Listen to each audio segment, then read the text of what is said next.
The world has been living in uncertain times for months now, and with countless social and economic factors affecting us all, it's no wonder that many people are worried about their finances. One area of concern that is being heavily debated right now is the future safety of our beloved United States dollar. With currency fluctuations, inflation rates on the rise, and increasing government debt levels, not to mention a global pandemic disrupting supply chains, the outlook for the greenback doesn't look encouraging at this moment in time.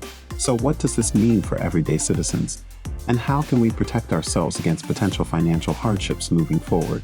Keep watching as we take a closer look at the dynamics behind why so many experts believe that our future looks bleak, unless drastic governmental action is taken soon.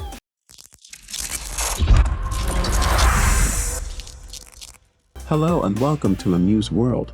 Before starting our video, don't forget to smash the subscribe button and click the notification bell for more amazing content. Now let's get this video started. Counties seek dollar replacement. Some of the world's largest economies are exploring ways to avoid the US dollar as a result of its excessive strength and recent weaponization. De-dollarization is also being explored by smaller nations, including at least a dozen in Asia. And corporations throughout the globe are selling an unprecedented amount of debt denominated in local currencies, fearing additional dollar strength. No one believes that the US dollar's reign as the primary medium of exchange will end in the near future. Once upon a time, however, it seemed impossible for nations to explore payment techniques that circumvent the US dollar or the SWIFT network, which underlies the global banking system. Now, the sheer strength of the dollar, its use under President Joe Biden to enforce sanctions on Russia this year, and new technological advancements are prompting nations to begin eroding its hegemony. Bilateral transfers. After the invasion of Ukraine, Russia and China increased their plans to promote their currencies for international payments, particularly through the use of blockchain technology. Russia, for instance, began asking for ruble compensation for energy shipments. Bangladesh, Kazakhstan, and Laos soon intensified their negotiations with China to increase their usage of the yuan.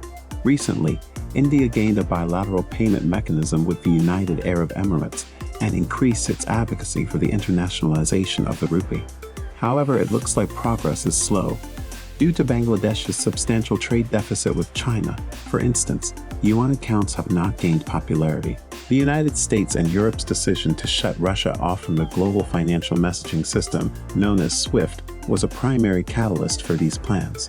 The measure, characterized by the French as a financial nuclear bomb, cut most big Russian banks off from a network that conducts tens of millions of daily transactions, forcing them to rely on their own much smaller version. This had two repercussions.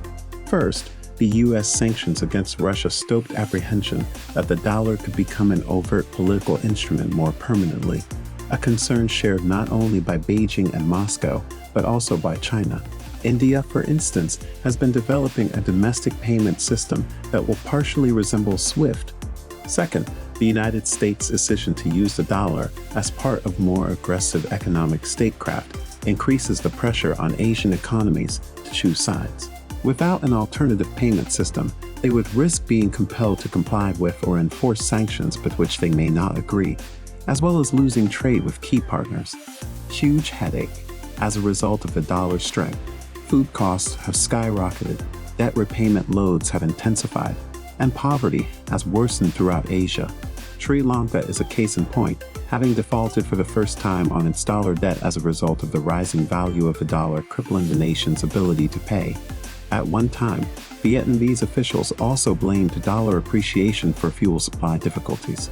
Hence, measures such as India's arrangement with the United Arab Emirates accelerated a long-running campaign to transact more in the rupee and to establish trade settlement agreements that bypass the US dollar. The advancement of technology is another aspect that facilitates efforts to abandon the dollar. Several economies are reducing their reliance on the dollar as a result of their attempts to establish alternative payment networks, a drive that predates the dollar's ascent. Malaysia, Indonesia, Singapore, and Thailand have established mechanisms for doing transactions in their respective indigenous currencies as opposed to the dollar. Taiwanese can use a QR code payment system that is linked to Japan.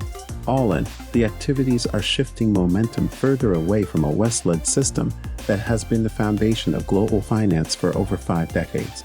Emerging is a 3-tiered framework in which the dollar remains dominant, but bilateral payment lines and alternative domains like the yuan attempt to capitalize on any potential U.S. overreach.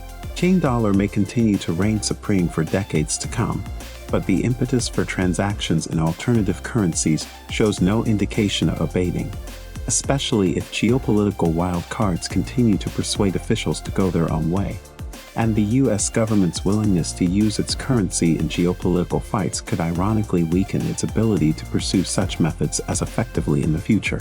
That was for today's video. What are your thoughts on the video? Let us know in the comments below.